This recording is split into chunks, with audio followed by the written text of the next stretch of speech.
Good morning students. एक बार फिर आप सभी का जीव विज्ञान की ऑनलाइन कक्षा में स्वागत है। डियर स्टूडेंट्स, लास्ट वीडियो में हमने आपको थायराइड ग्रंथि के अल्प और अतिस्रावण से होने वाले रोगों पर आपसे चर्चा की। Disease related to hypo and hyper secretion of thyroid gland.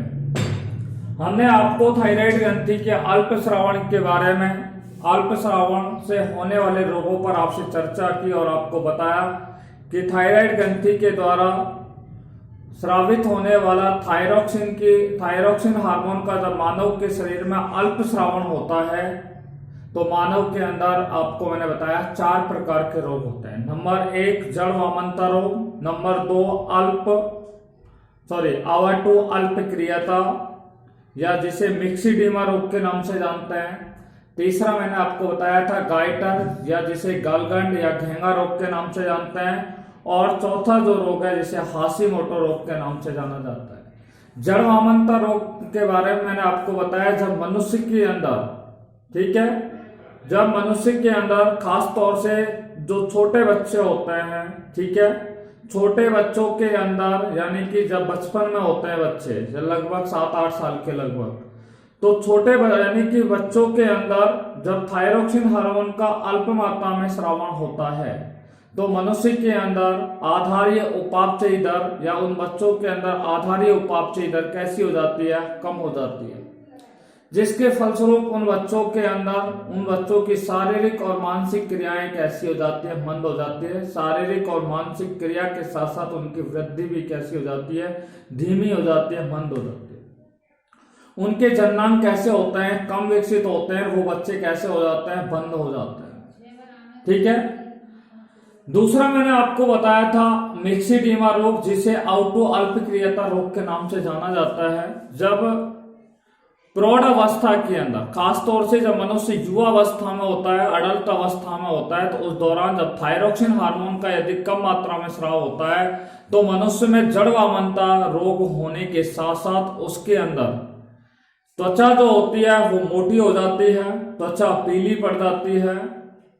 ऐसे अडल्ट व्यक्तियों की, ऐसे युवा व्यक्तियों के, ऐसे प्रौढ़ व्यक्तियों के अंदर क्या है, स्मरण शक्ति कम हो जाती है, उनके बाल झड़ने लग जाते हैं।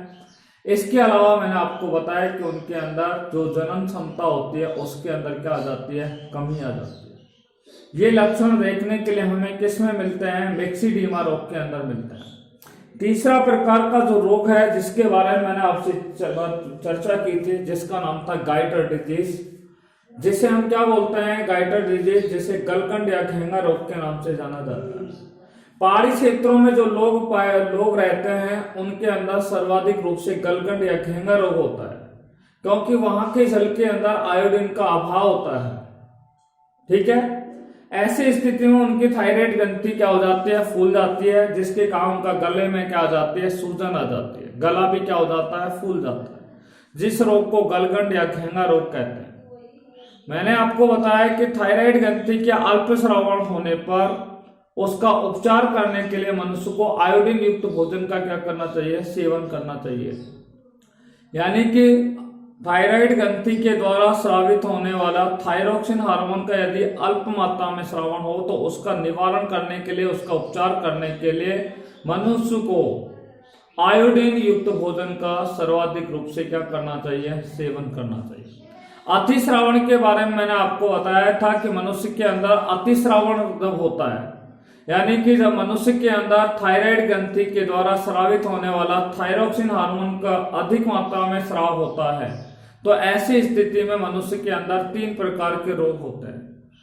मैंने आपको बताया कि इनके अंदर कौन कौन से रोग होते हैं। पहला है प्लूमर रोग। प्लूमर रोग में मैंने आपको बताया कि थायराइड जो ग्रंथि होती है वो जगह जगह से, उस थायराइड ग्रंथि के अंदर जगह जगह क्या बन जाती है, गांठें बन जाती है।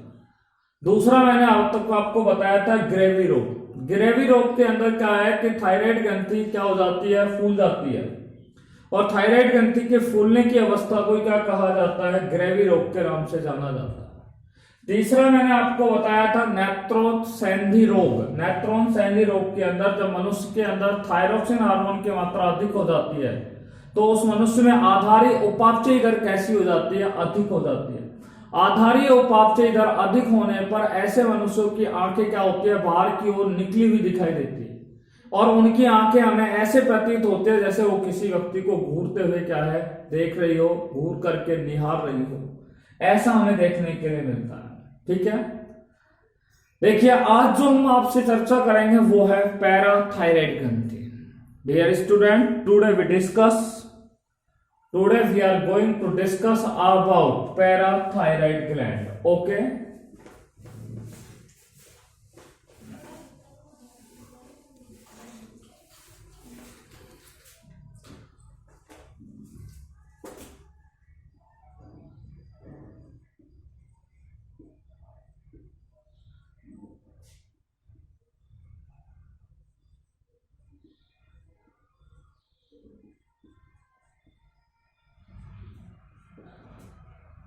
लेसन हमारा 29 चल रहा है लगातार। ठीक है, केमिकल कोऑर्डिनेशन इन ह्यूमन, और आज का जो हमारा मेनली टॉपिक है जिसका नाम है पैराथायराइड ग्लैंड। Parathyroid gland. देखिए इस टॉपिक के अंदर आज जो हम बात करने वाले हैं वो पैराथायराइड ग्रंथि की स्थिति, पोजीशन पर बात करेंगे। पैराथायराइड ग्रंथि के कार्यों पर आपसे बात करेंगे। पैराथायराइड ग्रंथि के अल्पस्रावन से होने वाले रोगों पर आपसे बात करेंगे और पैराथायराइड ग्रंथि के अतिस्रावन होने पर उत्पन्न होने वाले रोगों पर आपसे चर्चा करेंगे। देखिए आइए देखते हैं सबसे पहले थायराइड ग्रंथि कहां पर पाई जाती है, सॉरी पैराथायराइड ग्रंथि कहां पर पाई जाती है।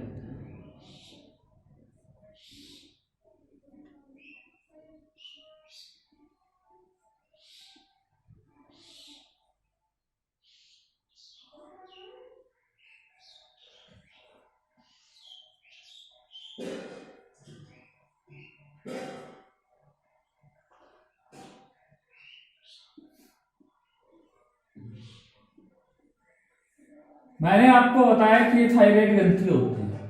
ठीक है, और थायराइड ग्रंथि के अंदर ये इस प्रकार से आपने देखा है, दो बटन के आकार की, ये एक पाली है थायराइड ग्रंथि, ये दूसरी पाली है। थायराइड ग्रंथि जो होती है वो दो पालियों से मिलकर के बनी होती है। मानव के ग्रीवा वाले भाग के अंदर, गर्दन वाले क्षेत्र के अंदर क्या है, थायराइड ग्रंथि पाई जाती है। थायराइड ग्रंथि की प्रत्येक पाली, एक पाली ये रही, दूसरी पाली ये रही। थायराइड ग्रंथि की प्रत्येक पाली का जो पृष्ठ भाग होता है उस पृष्ठ भाग में दो बटन के आकार की संरचना पाई जाती है। थायराइड ग्रंथि की प्रत्येक पाली के अंदर दो बटन के आकार की संरचना पाई जाती है जिसे पैराथायराइड ग्रंथि कहते हैं। और ये पैराथायराइड ग्रंथि जो होती है वो प्रत्येक पाली के अंदर क्या है, प्रत्येक पाली के पृष्ठ भाग के अंदर क्या होती है, धसी हुई अवस्था में पाई जाती है।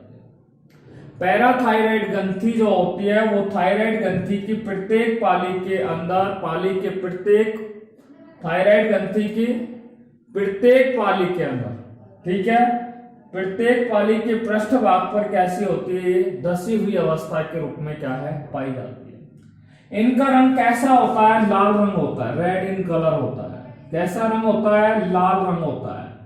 जिनका पैराथायराइड ग्रंथियों का कैसा रंग होता है, लाल रंग होता है। आपको बता दूं ये एक पैराथायराइड ग्रंथि है। आपने देखा है कि यहाँ पे पैराथायराइड ग्रंथियों की संख्या कितनी होती है, 4 होती है, 1 2 3 और 4। ठीक है, यानी कि प्रत्येक पाली में 2 है, तो टोटल कितनी हो गई, 2 पाली है, 2 में कितने हो गए, 4 हो गए। तो आपने देखा कि प्रत्येक एक पाली है, इसका रंग लाल होता है। इसकी अगर लंबाई की बात करें, पैराथायराइड ग्रंथि की लंबाई की अगर बात करें तो पैराथायराइड ग्रंथि की जो लंबाई होती है वो 6 से लेकर के 7 mm होती है। कितनी होती है, 6 से लेकर के 7 mm होती है। और पैराथायराइड ग्रंथि की जो चौड़ाई होती है वो लगभग कितने mm होती है, 3 से लेकर के 4 mm होती है। चौड़ाई कितनी होती है पैराथायराइड ग्रंथि की, 3 से 4 mm होती है। लंबाई कितनी होती है, 6 से 7 mm होती है। ठीक है, इनका अगर भार की बात करें, इनके भार की अगर बात करें तो इनका भार बहुत ही कम होता है, 0.01 से लेकर के 0.03 ग्राम होता है। पैराथायराइड ग्रंथि का जो वजन होता है, भार होता है, वो 0.01 से लेकर के 0.03 ग्राम होता है। ठीक है, ये वजन किसका होता है? पैराथायराइड ग्रंथि का होता है। देखिए पैराथायराइड ग्रंथि जो होती है उसमें क्या पाई जाती है, इनके अंदर क्या पाई जाती है? ब्लड कैपिलरीज पाई जाती है, रुधिर केशिकाएं पाई जाती है।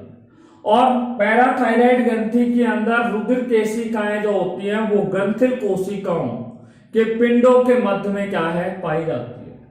पैराथायराइड ग्रंथि में रुधिर केशिकाएं जो होती हैं वो ग्रंथिल कोशिकाओं का जो पिंड होता है उसके मध्य में क्या पाई जाती है? ब्लड कैपिलरीज पाई जाती है। क्लियर बात समझ में आ गई? देखिए इस पैराथायराइड ग्रंथि के द्वारा एक हार्मोन स्रावित होता है। पैराथायराइड ग्रंथि के द्वारा कौन सा हार्मोन स्रावित होता है? पैराथार्मोन हार्मोन स्रावित होता है। पैराथायराइड ग्रंथि के द्वारा कौन सा हार्मोन स्रावित होता है? पैराथार्मोन हार्मोन क्या होता है? स्रावित होता है, जिसे हम कालित का हार्मोन भी कहा जाता है। जिसे किस नाम से जाना जाता है? कोलित का हार्मोन भी इसे क्या है? कहा जाता है।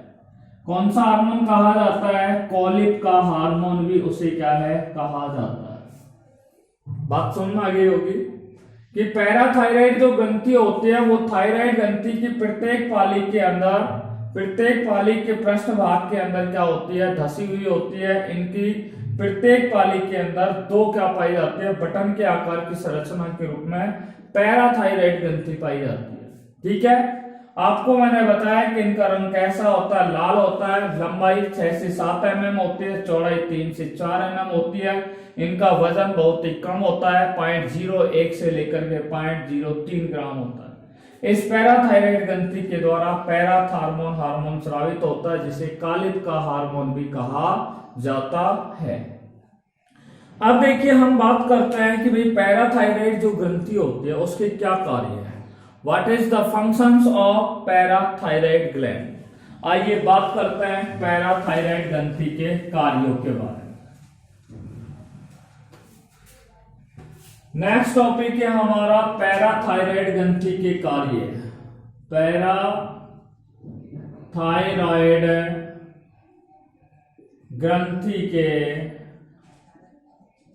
पैराथायराइड ग्रंथि के कार्यों पर हम आपसे चर्चा करने जा रहे हैं। सबसे पहला कार्य देखिए, सबसे पहला कार्य क्या है पैराथायराइड ग्रंथि का, वो मैं आपको बता दूं।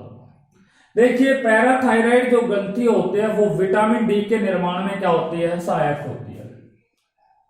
पैराथायराइड ग्रंथि के द्वारा कौन सा विटामिन का निर्माण किया जाता है? विटामिन डी का निर्माण किया जाता है। और ये विटामिन डी जो होता है वो अस्थियों के निर्माण में क्या होता है? सहायक होता है। विटामिन डी का निर्माण होता है। विटामिन डी किसके निर्माण में सहायक होता है? अस्थियों के निर्माण में क्या होता है? सहायक होता है। तो पैराथायराइड जो ग्रंथि होते हैं वो विटामिन डी के निर्माण में सहायक होती है। ठीक है, जो क्या काम करता है? कौन? विटामिन डी जो होता है वो अस्थियों के निर्माण में क्या होता है? सहायक होता है। पैराथायराइड ग्रंथि से स्रावित होने वाला जो पैराथार्मोन हार्मोन होता है, ठीक है, पैराथार्मोन हार्मोन जो होता है ये मानव के शरीर में पेशी संकुचन, पेशियों के अंदर जो मसल कॉन्ट्रैक्शन होता है, पेशियों में संकुचन की क्रिया होती है, तंत्रिका आवेग, ठीक है, और मानव के अंदर रुधिर का थक्के के निर्माण में क्या होता है? ये सहायक होता है। तो पैराथार्मोन हार्मोन मानव के शरीर में पेशी संकुचन की क्रिया में सहायक होता है, रुधिर के थक्के के निर्माण की क्रिया में सहायक होता है, और सबसे अंत में मैंने बताया तंत्रिका आवेगों के संप्रेषण में या संचरण की क्रिया में क्या होते हैं? सहायक होते हैं। तो दूसरा आपको समझ में आ गया, पैराथायराइड के द्वारा स्रावित होने वाले हार्मोन जो होता है पैराथार्मोन हार्मोन, वो क्या काम करता है? पेशी संकुचन की क्रिया में सहायक होता है, मसल कॉन्ट्रैक्शन की क्रिया में होता है, तंत्रिका आवेगों को उत्पन्न करने में सहायक होता है, और तीसरा मैंने आपको बताया मानव के अंदर ब्लड क्लॉटिंग के निर्माण में क्या होता है, सहायक होता है। रुधिर के थक्के के निर्माण में क्या होता है, सहायक होता है। तीसरा महत्वपूर्ण कार्य मैं आपको बता रहा हूं कि यह रुधिर के अंदर कैल्शियम आयन और फास्फेट आयन दोनों आयनों का क्या करता है, नियमन करता है। पैराथार्मोन हार्मोन जो होता है वो मनुष्य के रुधिर के अंदर कैल्शियम आयन और फास्फेट आयनों का क्या करता है, नियमन करने में क्या होता है, सहायक होता है। कैल्शियम आयनों का नियमन करता है, regulation of calcium ion and phosphate ion in blood. ठीक है, हम कह सकते हैं कि पैराथार्मोन हार्मोन मानव के रक्त में कैल्शियम आयन और फास्फेट आयनों के नियमन की क्रिया में सहायक होते हैं। देखिए अब चौथा बिंदु पर हम आपसे बात करने जा रहे हैं, फोर्थ वन पॉइंट। देखिए पैराथार्मोन हार्मोन जो होता है वो फास्फेट के उत्सर्जन में क्या करता है, वृद्धि करता है। और फास्फेट के उत्सर्जन में कौन होता है सहायक, वृक्क होता है, साथ में आंतें भी होती है। साथ में मैं आपको बता दूं ये कैल्शियम के पुनरावशोषण की वृद्धि में भी क्या होता है, ये सहायक होते हैं। कैल्शियम के पुनरावशोषण में वृद्धि के अंदर क्या होता है, सहायक होते हैं।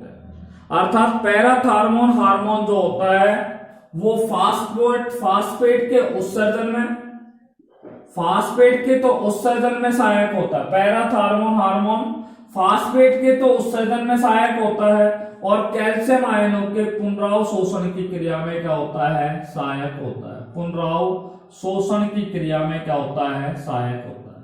These are the 4 functions of parathyroid gland. ठीक है, यहां बोल सकते हैं ये पैराथार्मोन हार्मोन के 4 कार्य है। पैराथार्मोन हार्मोन मानव के शरीर के अंदर विटामिन डी के निर्माण में सहायक होता है, जो मानव की अस्थियों के निर्माण में सहायक होता है। दूसरा, पैराथार्मोन हार्मोन पेशी संकुचन में सहायक होता है, तंत्रिक आवेगों को उत्पन्न करने में सहायक होता है और रुधिर का थक्का बनाने की क्रिया में सहायक होता है।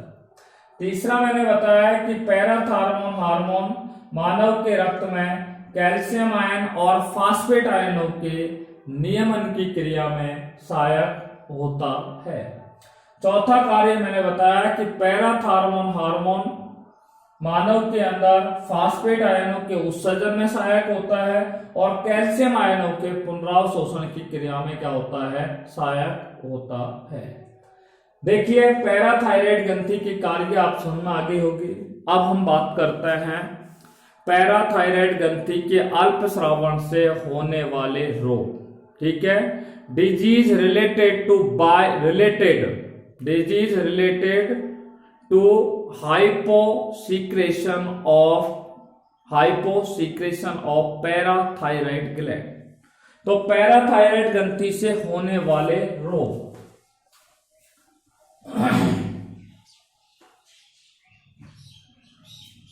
नेक्स्ट टॉपिक है हमारा पैराथायराइड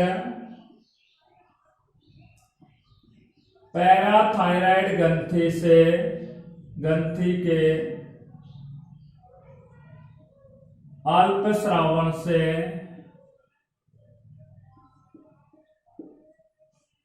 होने वाले रोग। Disease related to hyposecretion of parathyroid gland.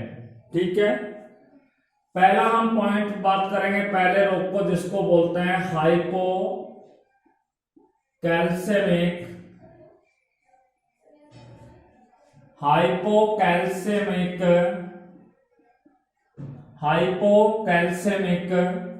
Tetani. हाइपोकैल्सेमिक tetani disease पर हम आपसे बात करने जा रहे हैं। हाइपोकैल्सेमिक टिटेनी रोग पर आपसे बात कर रहे हैं।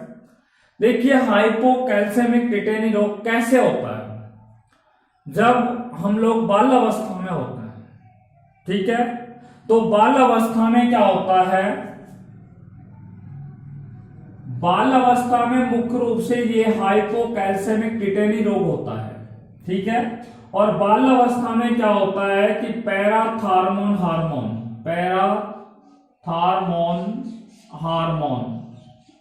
इस पैराथार्मोन हार्मोन का क्या होता है, अल्प मात्रा में स्रावन होता है। बाल अवस्था में हाइपोकैल्सेमिक टिटेनी रोग होता है।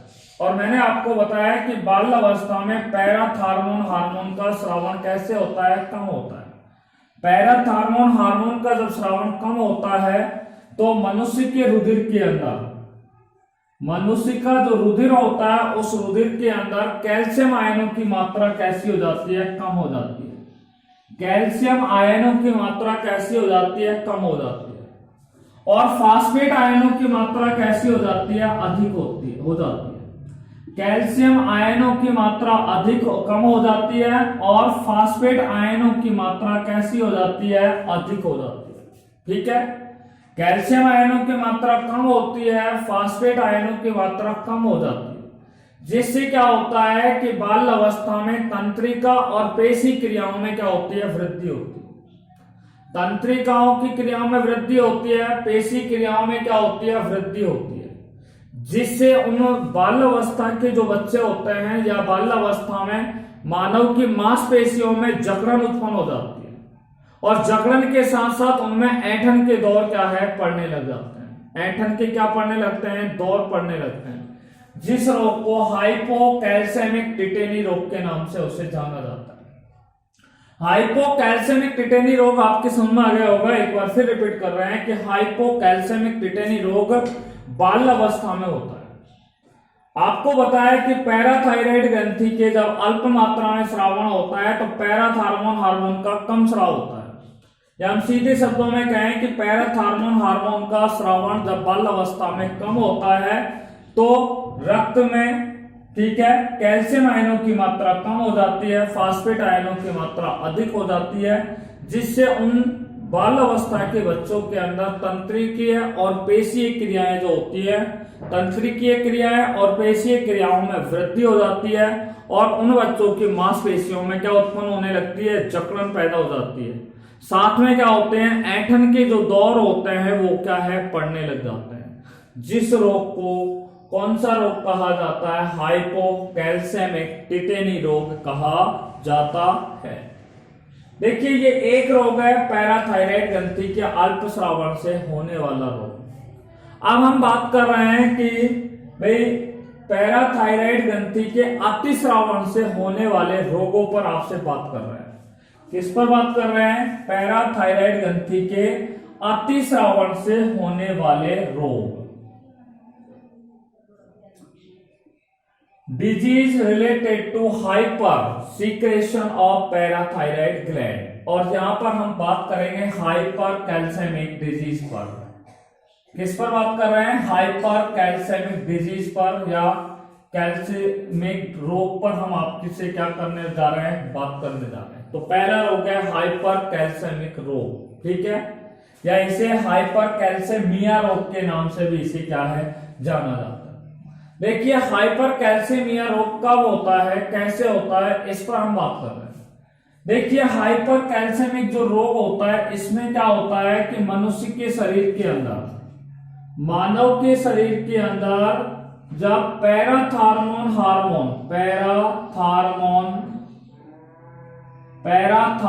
हार्मोन की मात्रा अधिक मात्रा में क्या होती है, स्रावित होती है। जब मनुष्य के शरीर में पैराथार्मोन हार्मोन की मात्रा अधिक स्रावित हो, जब मनुष्य के शरीर में पैराथार्मोन हार्मोन की मात्रा अधिक मात्रा में क्या होती है, स्रावित होती है, तो स्रावित होने पर कैल्शियम क्या होता है, विघटित होने लगता है, ठीक है। और कैल्शियम विघटित होकर के क्या है, कैल्शियम क्या होता है, विघटित होता है, डिकम्पोज होता है, अपघटित होता है। कैल्शियम के अपघटित होने से, विघटित होने से जो कैल्शियम होता है वो अस्थियों के माध्यम से, अस्थियों से किस में आ जाता है, रक्त में आ जाता है। अस्थियों से किस में आ जाता है कैल्शियम, रक्त के अंदर आ जाता है, ठीक है। कब आता है, जब मनुष्य के अंदर पैराथार्मोन हार्मोन का अधिक स्राव होता है, तब कैल्शियम विघटित होता है और कैल्शियम विघटित होकर किस में आ जाता है, अस्थियों से रक्त में आ जाता है, जिस रोग को हाइपर कैल्सेमिया रोग के नाम से उसे जाना जाता है। किस नाम से जाना जाता है, हाइपर कैल्सेमिया रोग के नाम से उसे जाना जाता इस रोग में क्या होता है कि अस्थियां जो होती हैं वो भंगुर हो जाती है। अस्थियां कैसी हो जाती हैं? भंगुर हो जाती है, नंबर 1 बात। दूसरा है कि इनके अंदर अस्थियां कैसी हो जाती हैं? कोमल होती हैं। और अस्थियां कैसी हो जाती हैं? खोखली हो जाती है। अस्थियां भंगुर, कोमल और कैसी हो जाती है? खोखली हो जाती है। और जब अस्थियां भंगुर, कोमल और खोखली हो जाए तो इस प्रकार के रोग को ऑस्टियोपोरोसिस रोग कहा जाता है। कौन सा रोग कहा जाता है? ऑस्टियोपोरोसिस रोग कहा जाता है। आपसे पूछा जाए कि ऑस्टियोपोरोसिस रोग कब होता है, तो पैराथार्मोन हार्मोन की जब अधिक मात्रा में स्रावण किसी मनुष्य के शरीर में होता है तो उनके शरीर में कैल्शियम का क्या होता है? विघटन होता है, अपघटन होता है। और कैल्शियम अपघटित होकर के अस्थियों में आ जाता है। अस्थियों से कैल्शियम किस में आ जाता है? रक्त में आ जाता है, जिसे हाइपर कैल्शियमिया रोग कहते हैं। और इस रोग के अंदर अस्थियां भंगुर हो जाती है, कोमल हो जाती है और कैसी हो जाती है? खोखली हो जाती है। इस प्रकार के रोग को ऑस्टियोपोरोसिस रोग कहा जाता है। कौन सा रोग कहा जाता है? ऑस्टियोपोरोसिस रोग कहा जाता है। ठीक है, देखिए अब हम अगला रोग पर हम आपसे चर्चा करने जा रहे हैं। नेक्स्ट डिजीज है हमारा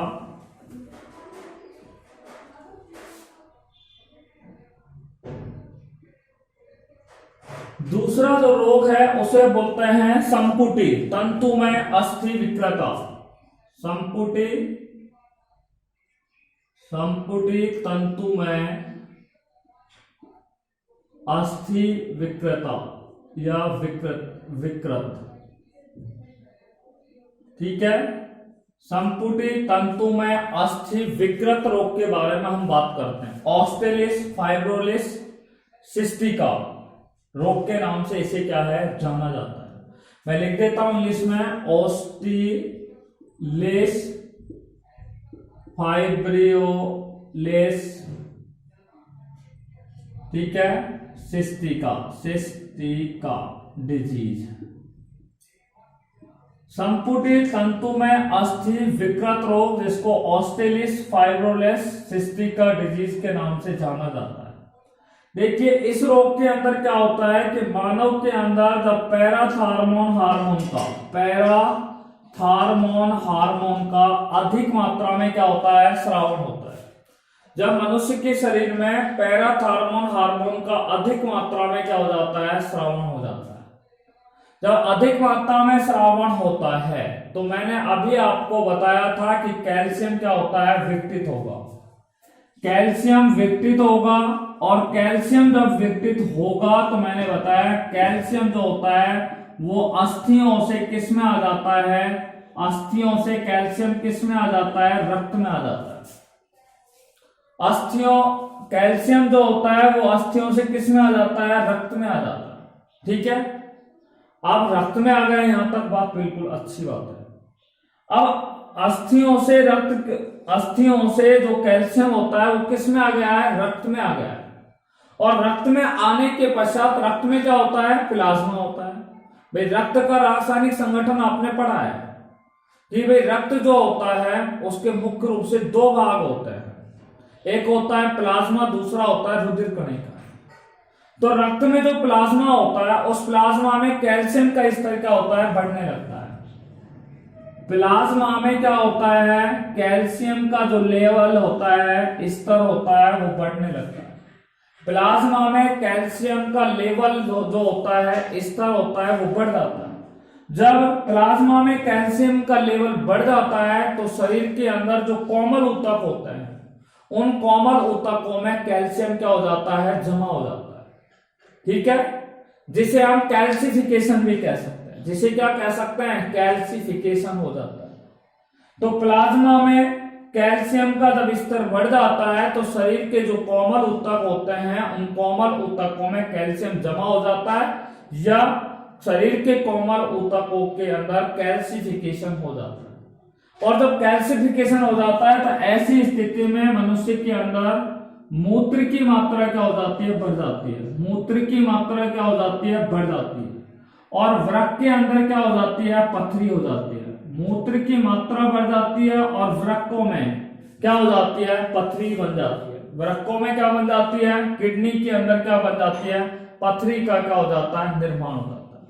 जब मूत्र अधिक मात्रा में बने और वृक्क के अंदर पथरी का निर्माण हो जाए तो उस रोग को संपुटी तंतु में अस्थि विकृत रोग उसे क्या है कहा जाता है। एक बार फिर सुन लीजिए, संपुटी तंतु में अस्थि विकृत रोग। मानव में जब पैराथार्मोन हार्मोन की मात्रा अधिक हो जाती है तो कैल्शियम विघटित होता है। कैल्शियम विघटित होकर के अस्थियों के माध्यम से किसमें आ जाता है, कैल्शियम रक्त में आ जाता है। रक्त में प्लाज्मा होता है, उस प्लाज्मा में कैल्शियम की मात्रा क्या हो जाती है, अधिक हो जाती है। कैल्शियम की मात्रा जब यानी कि किसमें अधिक हो जाती है, प्लाज्मा में जब अधिक हो जाती है तो शरीर के जो कोमल ऊतक होते हैं उनमें कैल्शियम का जमाव हो जाता है, जिससे मनुष्य में मूत्र की मात्रा बढ़ जाती है। वृक्कों में पथरी का क्या हो जाता है, निर्माण हो जाता है। ठीक है, और इस प्रकार के रोग को संपुटी तंतु में अस्थि विकृत रोग कहा जाता है। मैं आपको बता दूं ये रोग कैसे होता है। आपको अभी मैंने बताया कि ये देखिए, ये एक पाली है थायराइड ग्रंथि और यहाँ पे ये एक पैराथायराइड ग्रंथि है। ये पैराथायराइड ग्रंथि का आकार क्या हो जाता है, जब बढ़ जाता है। ठीक है, पैराथायराइड ग्रंथि का आकार बढ़ जाता है या पैराथायराइड ग्रंथि का कुछ भाग क्या है बढ़ जाता है या पैराथायराइड ग्रंथि आकार में बड़ी हो जाती है। ठीक है, अब ये कब होती है, जब ये बड़ी हो जाती है तो आपको बताया, जब देखो ये पैराथायराइड ग्रंथि है और इसका आकार इतना हो गया तो आकार बढ़ गया। आकार बढ़ेगा तो इसके द्वारा हार्मोन का जो स्रावण होगा वो हार्मोन की मात्रा भी बढ़ेगी और हार्मोन की मात्रा बढ़ेगी तो इसके लिए एक उपचार किया जाता है कि जो भाग इसका बड़ा है थायराइड पैराथायराइड ग्रंथि का, उस भाग को काट करके क्या कर दिया जाता है, अलग कर दिया जाता है।